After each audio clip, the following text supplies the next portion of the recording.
જ્ઞાનવિહાર સ્કૂલના ઓનલાઈન શિક્ષણમાં તમારું હાર્દિક સ્વાગત છે।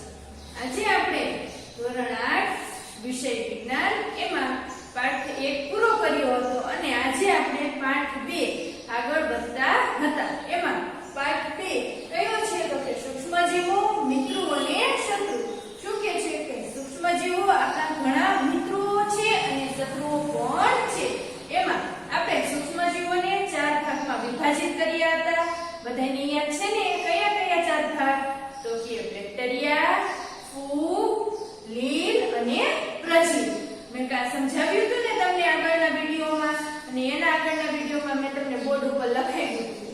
આપણે શું કીધું હતું તો કે સૂક્ષ્મજીવોના 4 પ્રકારે વિભાજન કર્યું છે। પછી તો કે આપણે બેક્ટેરિયાની આકૃતિ જોઈતી, ફૂગ કેવી હોય, લીલ કેવો હોય, વાયરસ કેવો હોય એના વિશે આપણે અભ્યાસ કર્યો હતો।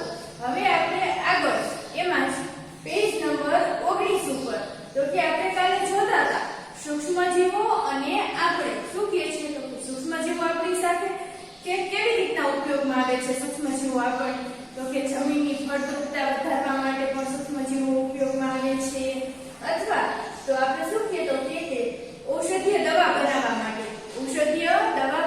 માટે પણ સૂક્ષ્મજીવો આપણને ઉપયોગી છે। તો હવે આપણે દહીં અને બ્રેડ બનાવવા માટે તો કે આપણે દહીં બનાવીએ એમાં પણ આપણે શું કરીએ તો કે મેળવણ નાખીએ અને બ્રેડ બનાવવા માટે તો સૂક્ષ્મજીવો કેવી રીતના ઉપયોગી છે। તમે ધોરણ 7 માં અભ્યાસ કર્યો કે દહીંનું દૂધમાં રૂપાંતરણ બેક્ટેરિયા દ્વારા થાય છે। શું કહે છે કે આપણે ધોરણ 7 માં અભ્યાસ કરી ચૂક્યા કે દહીંનું દૂધમાં દહીંમાં રૂપાંતરણ થાય। આમાં શું કીધું છે કે દૂધનું દહીંમાં રૂપાંતરણ બેક્ટેરિયા દ્વારા થાય છે। એ તમને બધાને ખબર જ છે કે આપણા મમ્મી શું કરતા હોય, ઘરે દૂધ હોય તો એ દહીં જમાવતા હોય તો એનું રૂપાંતરણ શેના દ્વારા થાય, બેક્ટેરિયા દ્વારા। પણ આપણે જોઈ શકતા નથી પણ એ શેના દ્વારા થતું હોય, બેક્ટેરિયા દ્વારા। મેં મારી મમ્મીને ઉકાળા દૂધમાં થોડુંક દહીં ભેળવતા જોયા છે। આપણા મમ્મી ઘરે શું કરતા હોય, પહેલા દૂધ ગરમ કરે પછી એને ઠારી નાખે દૂધને અને એ દૂધમાં શું કરે તો કે થોડું દહીં અથવા તો છાશનું શું નાખતા હોય, મેળવણ નાખતા હોય, જેનાથી દહીં જામી જાય છે। મને આશ્ચર્ય થયું, આવું કેમ? એમ કે છે કે જેનાથી દહીં જામી જાય છે, મને આશ્ચર્ય થયું। પહેલી એમ કે છે કે આવું કેમ? તો ચાલો હવે આપણે એના વિશે અભ્યાસ કરીશું કે દહીંમાં ઘણા બધા સૂક્ષ્મજીવો રહેલા હોય છે। દહીંમાં ઘણા બધા સૂક્ષ્મજીવો રહેલા હોય છે, જેમાંથી લેક્ટોબેસિલસ નામના બેક્ટેરિયા મુખ્ય છે। શું કહે છે કે દહીંમાં ઘણા બધા એટલે કે આપણે જે દૂધ હોય ને એ દૂધમાં આપણે દહીં નાખીએ ને દહીંમાં ઘણા બધા સૂક્ષ્મજીવો રહેલા હોય છે। જેમાંથી ખાસ નીચે અંડરલાઈન કરજો, લેક્ટોબેસિલસ નામના બેક્ટેરિયા મુખ્ય છે। કયા તો કે લેક્ટોબેસિલસ નામના બેક્ટેરિયા શું છે, બેક્ટેરિયા છે। લેક્ટોબેસિલસ શું છે તો કે બેક્ટેરિયા છે। તો કે લેક્ટોબેસિલસ નામના બેક્ટેરિયા શું છે તો કે મુખ્ય છે। ખાસ યાદ રાખજો, કોઈ તમને પૂછે કે દહીંનું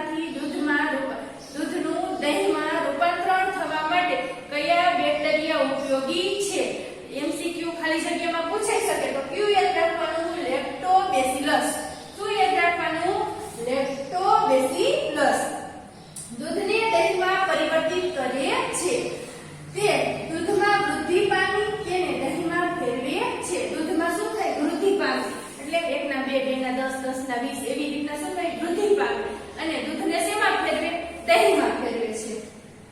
તે દૂધની બેક્ટેરિયા, ચીઝ શું કે છે તે દૂધમાં વૃદ્ધિ પામી તેને દહીંમાં ફેરવે છે। પછી તો બેક્ટેરિયા, ચીઝ, અથાણું તેમજ અનેક ખાદ્ય પદાર્થોના ઉત્પાદનમાં સહાયતા કરે છે। બેક્ટેરિયા આપણે ચીઝ ખાતા હોય ને ઘરે તો કે ચીઝ, અથાણામાં પણ ઘણા એવા સારા બેક્ટેરિયા હોય છે જે આપણને ઉપયોગી છે, એટલા માટે આપણા અથાણા શું થાય, બગડતા નથી। પછી તો કે અન્ય ખાદ્ય પદાર્થોના ઉત્પાદનમાં એટલે આપણે ઢોકળાનો આથો લઈએ તો એમાં પણ શું હોય,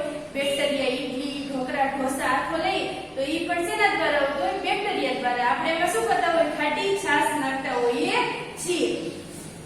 તો કે અન્ય ઉત્પાદનમાં સહાયતા કરે છે. રવા ઇડલી અને ભટેરું વગેરેનું એક મહત્વપૂર્ણ સંઘટક દહીં છે. તો કે આપણે રવાની ઇડલી બનાવીએ ને, આપણે શું બનાવતા હોય? ઘણા મમ્મી ઘરે રવાની ઇડલી બનાવતી છે, તમે જોયું હશે. અને બીજું શું કે છે? ભટેરું એટલે એક પ્રકારની વાનગી આવે. વગેરેનું એક મહત્વપૂર્ણ સંઘટક એટલે દહીં દ્વારા, દહીંથી એનો ઉપયોગ થાય. આપણે દહીં અથવા તો છાશ નાખીને આપણે એને શું કરવું પડે? આથો લાવવો પડે. સંઘટક દહીં છે. શું તમે અનુમાન લગાવી શકો છો કે આવું કેમ? એમ કે છે કે આપણે અનુમાન લગાવી શકીએ કે આવું કેમ? પ્રવૃત્તિ 2.3 એક વાસણમાં શું કે છે? અડધો કિલોગ્રામ લોટ અથવા મેંદો લો. એક તૃતીયાંશ એટલે કેટલો હતો? અડધો કિલોગ્રામ જેટલું શું લેવાનું? લોટ અથવા તો વાસણમાં મેંદો લેવાનો. તેને થોડી ખાંડ ઉમેરી ગરમ પાણી ઉમેરો. એમાં શું કરવાનું? થોડી ખાંડ ઉમેરવાની અને ગરમ પાણી ઉમેરવાનું. પેજ નંબર 20 ઉપર તેમાં 1 ચમચી ઈસ્ટ પાવડર ઉમેરો. બજારમાં પેકેટમાં જો કોઈને ઈસ્ટ પાવડર જોતો હોય તો શું થાય? મળે. બજારમાં ઈસ્ટ પાવડરનું પેકેટ તૈયાર જ આવે, એ મળે. ને ઘણા તમે જેમ આગળ અભ્યાસ કરશો ને એમ કોઈ આમાં બીએસસી કરશે કે માઇક્રોબાયોલોજી ઉપર, તો અહીંયા તમે શું કરશો? તો કે ઈસ્ટ હોય ને, ઈસ્ટ એને તમને પેટ્રી ડીશ એટલે આવડી ડીશ આવે કાચની, એના ઉપર તમને ઉગાડવાનું કહેશે ઈસ્ટ પાવડરથી. આપણે ઈસ્ટ પાવડરથી શું કરવાનું? ઈસ્ટને ઉગાડવાની. એ જ રીતના આમાં ઈસ્ટનો પાવડર આવે. આમાં તેમાં 1 ચમચી શું કરવાનું? ઈસ્ટ પાવડર ઉમેરો અને સરખી રીતે ભેળવી કડક બનાવો. કેમ કે છે કે સરખી રીતે ભેળવવાનું. મેંદામાં ઈસ્ટ પાવડર ઉમેરવાનો, ગરમ પાણી અને ખાંડ નાખવાનું અને સરખી રીતે શું કરવાનું? એકદમ એને ભેળવવાનું અંદર. તમે 2 કલાક પછી શું જોશો? એમ કે છે કે તમે 2 કલાક પછી શું જોશો? શું તમે તૈયાર કરેલા કડક ને ફૂલેલો જોયો? એમ કે છે કે જે આપણે લોટ તૈયાર કર્યો હોય એમાં બડબડિયા બોલતા હોય. ખબર છે? બડબડિયા બોલતા હોય. એ એમ કે છે કે તમે તૈયાર કરેલા કણક એટલે કે લોટને કણકને ફૂલેલો જોશો એમ. તો ઈસ્ટ ઝડપથી વિભાજન પામે છે. આ પણ ખાસ યાદ રાખજો. ઈસ્ટ કેવી છે? તો કે ઈસ્ટ ઝડપથી વિભાજન પામે છે.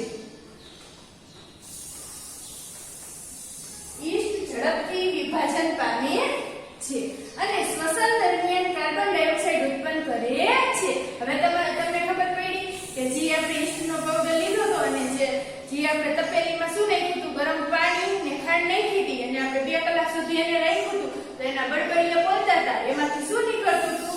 તો કે કાર્બન ડાયોક્સાઇડ ઉત્પન્ન થાય છે શ્વસન દરમિયાન. ઈસ્ટ શ્વસન કરે ને એમાંથી શું ઉત્પન્ન થાય? Carbon dioxide. ગેસના પરપોટા બાંધેલા મેદાનના લોટને કદ વધારી દે છે. ઘણીવાર આપણે જો હવે તમને સમજાવો, ઘણીવાર આપણે શું કર્યું? મેંદાનો લોટ બાંધ્યો. તો મેંદાનો લોટ આપણે બાંધ્યો તો આપણે જોજો તરત નહીં દેખાય. 3-4 કલાક પછી જવા દેશો ને એટલે થોડોક પોચો થઈ જશે. પઠાણમાંથી કેવો થઈ જાય? પોચો થઈ જાય અને એનું કદ વધી જાય. ઈ તો ન સમજાય. કદાચ આપણે કદ વધે ઈ તો ન જોઈ શકે, પણ આમ લોટ પોચો થઈ જાય છે. એટલે શું થયું કે ભાઈ લોટમાં આથવાણ આવી ગયું. માઇનોર એટલે રોટલી તમારી એવી મસ્ત ઓક્સીન દડા જેવી થાય. એટલા માટે શું કહે છે? તો કે ગેસના પરપોટા બાંધેલા મેદાનમાં લોટનો કદ વધારી દે છે. આપણે જોઈએ છીએ કે આથો આવી જાય ઇડલીમાં, ઢોકળામાં, એટલે શું થાય? એનું કદ વધી જાય છે. આકૃતિ 2.6 આપણે ફૂલેલો મેંદો દેખાડો ને ઇડલી વાળો. બ્રેડ, પેસ્ટ્રીઝ અને કેક બનાવવા માટે બેકિંગ ઉદ્યોગમાં ઈસ્ટનો આ ઉપયોગ આધારભૂત છે. શું? તો કે ખાસ યાદ રાખજો, બ્રેડ બનાવવા માટે અને બીજું તો કે પેસ્ટ્રીઝ અને કેક બનાવવા માટે શેનો ઉપયોગ થાય છે? તો કે ઈસ્ટ પાવડરનો ઉપયોગ થાય છે. સમજાઈ ગયું બધું? આટલું બધું સમજાઈ ગયું બધાને? તો હવે આપણે આગળ વધીએ. તો પણ સૂક્ષ્મજીવોનો વ્યાપારી ઉદ્યોગ. તો કે સૂક્ષ્મજીવોનો વ્યાપારી કેવી રીતના ઉદ્યોગ થતો હશે એ પણ આપણે જોઈએ. તો કે મોટા આલ્કોહોલ. આલ્કોહોલ એટલે દારૂ તેમજ એસિડિક એસિડ. વિનેગાર, બજારમાં તમે જોયું હશે વિનેગારની બોટલ મળતી હોય ટોયલેટ સાફ કરવા, અથવા તો ઘણા વિનેગાર તો એવા હોય કે ખાદ્ય પદાર્થમાં નાખે થોડાક, એટલા માટે શું થાય એમાં ઝડપથી આખો આવે. તો કે મોટા પાયા પર આલ્કોહોલ દારૂ બનાવવા મેં કીધું હતું ને કે સડી ગયેલી એકદમ આમ દ્રાક્ષ હોય ને એમાંથી પણ દારૂ બને અને ગોળમાંથી પણ દારૂ બને. તો કે દારૂ તેમજ એસિડિક એસિડ વિનેગારના ઉત્પાદનમાં સૂક્ષ્મજીવોનો ઉપયોગ થાય છે. વિનેગારના ઉત્પાદનમાં પણ સૂક્ષ્મજીવોનો ઉપયોગ થાય, આલ્કોહોલ બનાવવા પણ સૂક્ષ્મજીવોનો ઉપયોગ થાય અને એસિડિક એસિડ તો મેં કીધું ઈ જ વિનેગાર.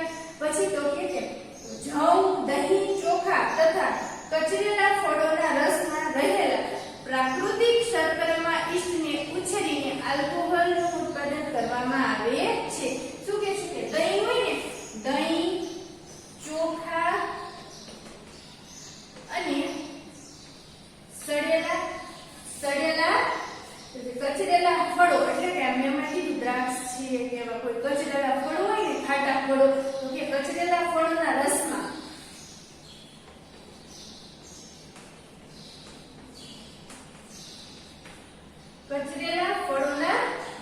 શું હોય છે? તો કે કચરેલા ફળોના રસમાં પ્રાકૃતિક શર્કરા એટલે કે પ્રાકૃતિક અંદર શર્કરા એટલે કે ખાંડનું પ્રમાણ, આપણે એમ કહીએ ને શર્કરા આમાં છે, તો કે પ્રાકૃતિક શર્કરામાં ઈસ્ટને એટલે કે એના ઉપર શું કરવામાં આવે, એમાં ઈસ્ટને ઉછેરવામાં આવે.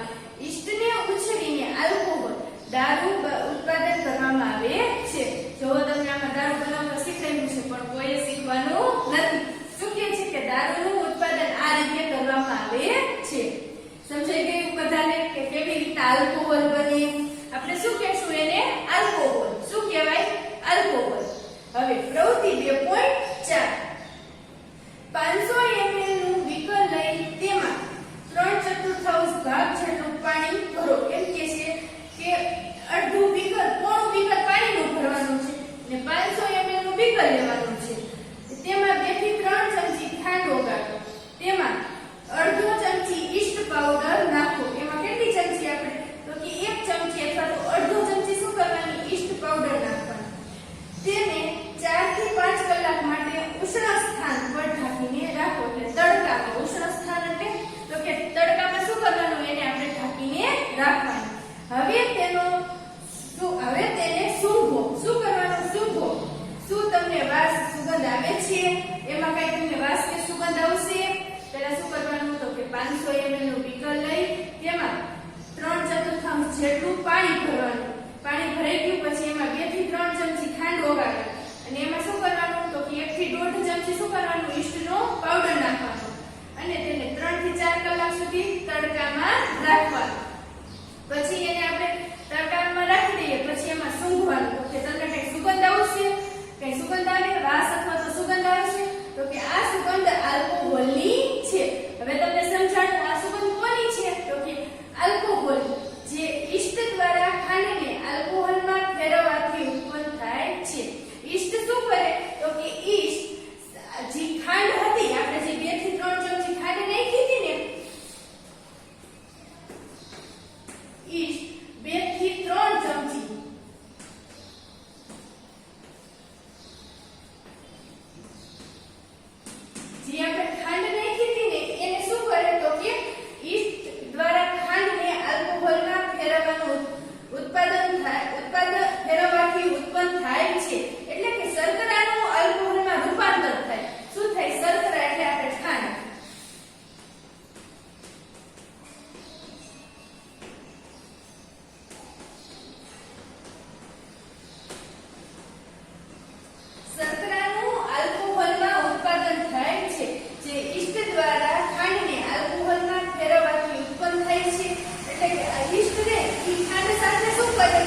પેદા કરનારા સૂક્ષ્મજીવો હોય ને એને શું કરે, આ સૂક્ષ્મજીવો નષ્ટ કરે.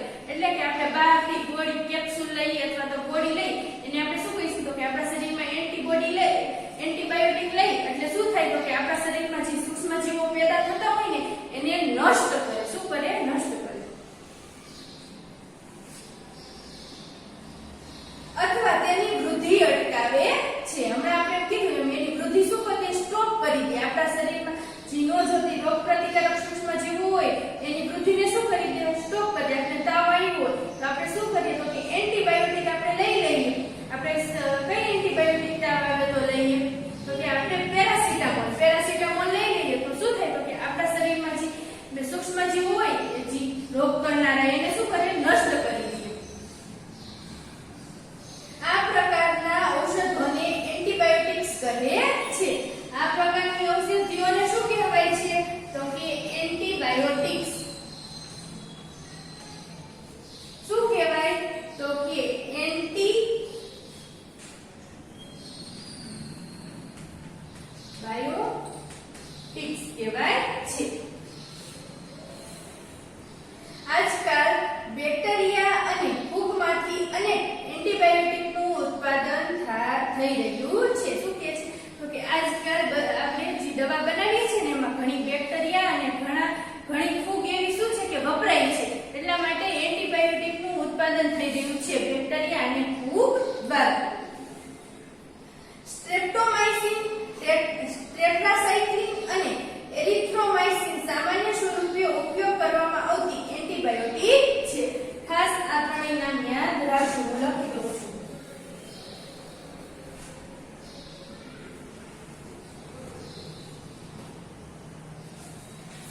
તો કે સ્ટ્રેપ્ટોમાઇસિન,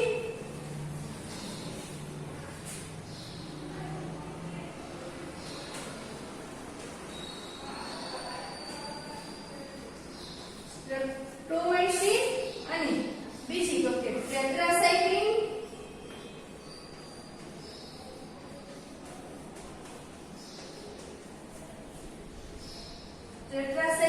અને ત્રીજી તો કે એરિથ્રોમાઇસિન.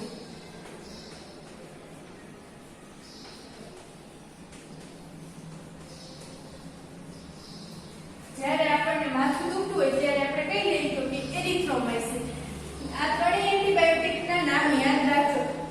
સ્ટ્રેપ્ટોમાઇસિન, ટેટ્રાસાઇક્લિન અને એરિથ્રોમાઇસિન.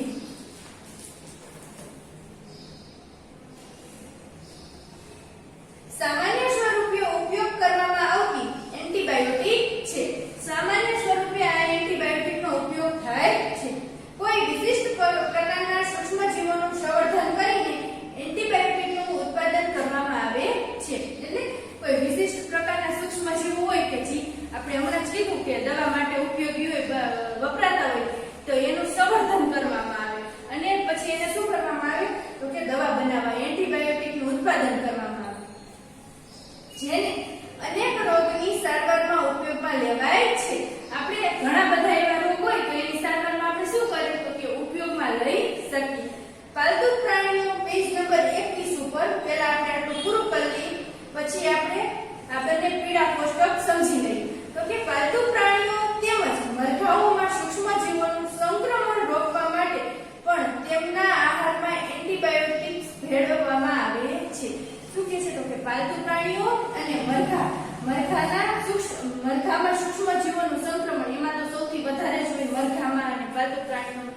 કારણ કે આપણે એવી જગ્યા ઉપર એને બાંધતા હોય ઉછેરતા હોય તો એમ કે છે મરઘામાં અને પાલતુ પ્રાણીઓમાં સંક્રમણ રોકવા માટે. આપણે જોયું હતું કે આપણે કોરોના ક્યાંથી ઉત્પન્ન થતો કે ચીનના વુહાન શહેરમાંથી જ્યાં એકદમ આ માસ બજાર ભરાય છે એ જગ્યાએથી ઉત્પન્ન થયો હતો. તો એટલા માટે એમ કહે છે કે પાલતુ પ્રાણીઓમાં અને મરઘામાં સૂક્ષ્મજીવોનું સંક્રમણ રોકવા માટે પણ તેમના આહારમાં શું કરવામાં આવે તો કે એન્ટીબાયોટિક્સને ભેળવવામાં આવે છે. એટલે કોઈ દવા આપે તો એ કેવી હોય તો કે એન્ટીબાયોટિક્સ વાળી, જેનો ઉપયોગ પશુઓમાં સૂક્ષ્મજીવોનું સંક્રમણ રોકવાનો છે. જેનો ઉપયોગ શું છે તો કે પશુઓમાં સૂક્ષ્મજીવોનું સંક્રમણ ન થાય તેનો ઉપયોગ વનસ્પતિના રોગ નિયંત્રણ માટે પણ કરવામાં આવે છે. ઘણી એન્ટીબાયોટિકનો ઉપયોગ વનસ્પતિ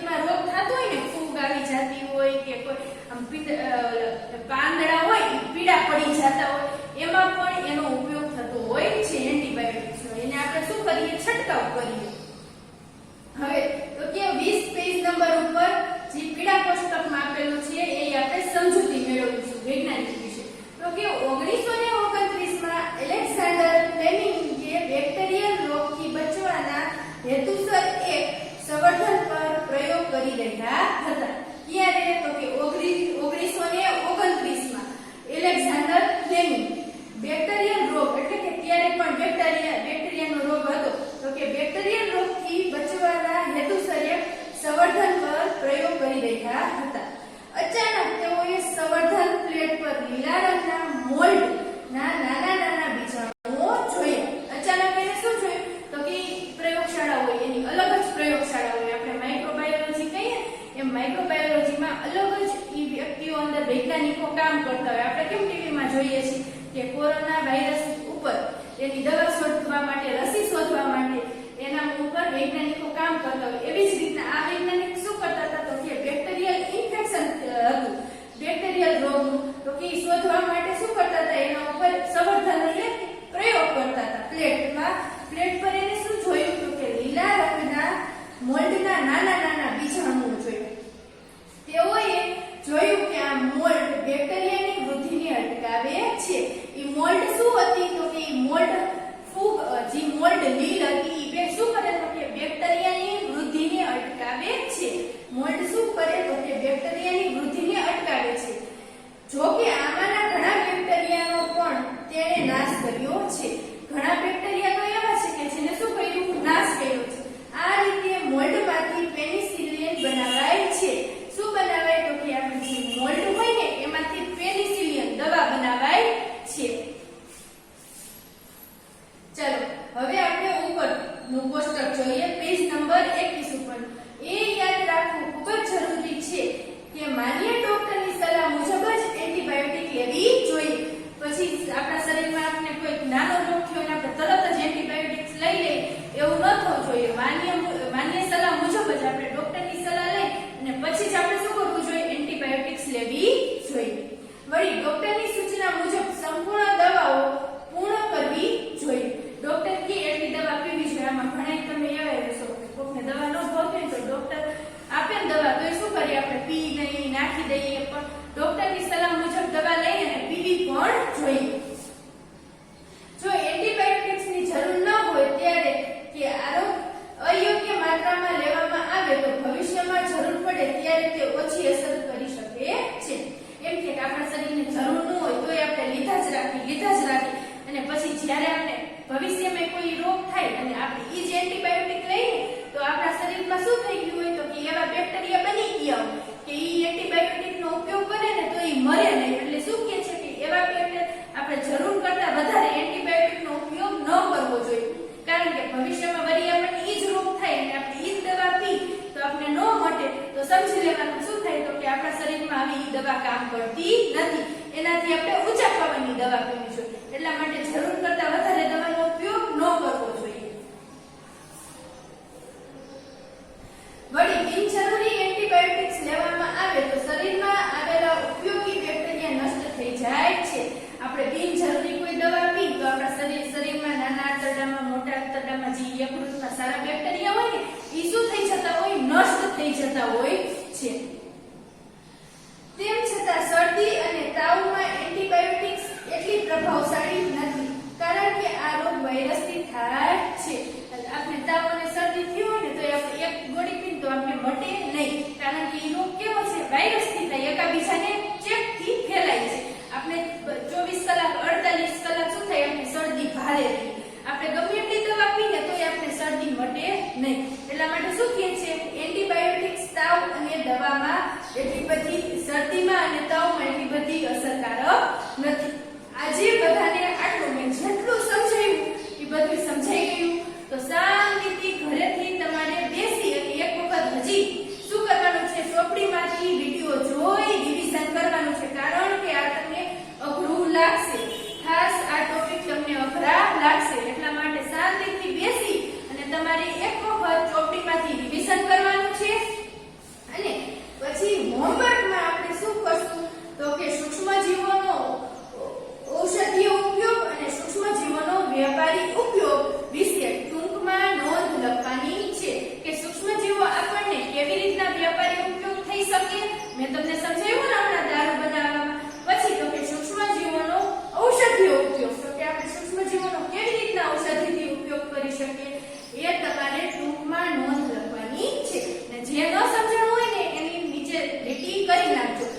સ્કૂલે આવીને પૂછી જવાનું છે.